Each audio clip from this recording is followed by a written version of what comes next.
Hello everyone, this is Dr. Amrita Sahu, Associate Professor from the Department of Commerce.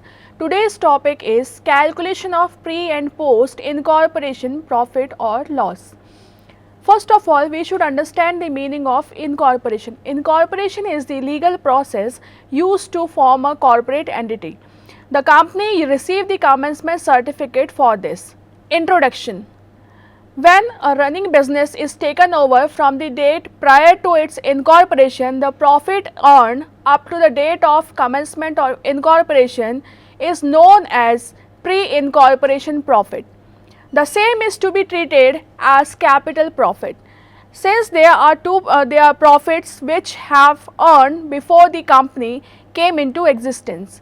The profit earned after the date of purchase of business is called post incorporation or post acquisition profit, also treated as revenue profit. Computation of profit or loss prior to incorporation or post incorporation. In order to ascertain the profit prior to incorporation or post incorporation, profit and loss is being prepared by the companies at the end of the financial year for the pre period and the post period. A profit and loss is at the end of the year, and thereafter profit between the two periods are allocated. From the date of purchase to the date of incorporation or pre-incorporation period, from the date of incorporation to the post-incorporation period or at the end of the financial year. This is the pro forma for the profit and loss for the year ending 31st March, whatever the year we are having, we have to use that. Particulars, amount, basis, ratio, pre-incorporation amount and the post-incorporation amount. Now, how we are going to allocate these pre-incorporation and post-incorporation? So, for that we are having the allocation of expenses. Now, there are the expenses which are of the totally related with the sales. For example, we are having the gross profit, we are having the carriage, we are having the packaging, travel expenses, commission, advertisement, discount, bad debt, selling expenses, sales remuneration, etc. If you consider these expenses, these are all totally based on the sales. So, that is why these expenses are going to be allocated on the basis of sales ratio. Second one, we are having the expenses which are related with the time. For example, we are having salaries, general expenses, rent and rates, postage, telephone, depreciation, office expenses, printing and stationery, bank expenses, repairs, administrative expenses, insurance, etc.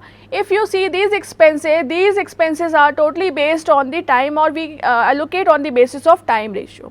Next, we are having the expenses which are totally related with the pre-time, so prior time. So, we are having the interest to vendor paid before the date of incorporation, profit or loss on sale of investment prior to incorporation, or other expenses during the pre-time period is to be charged to the pre-time or pre-incorporation period.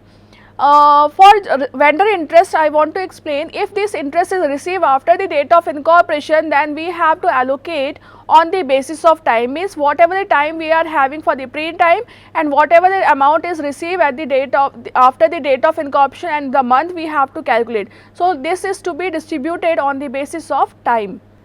There are certain expenses which are related with the post period. For example, preliminary expenses, director fees, discount on issue of shares and debentures, underwriting commission, salary of the managing director, subscription to political parties, audit fees.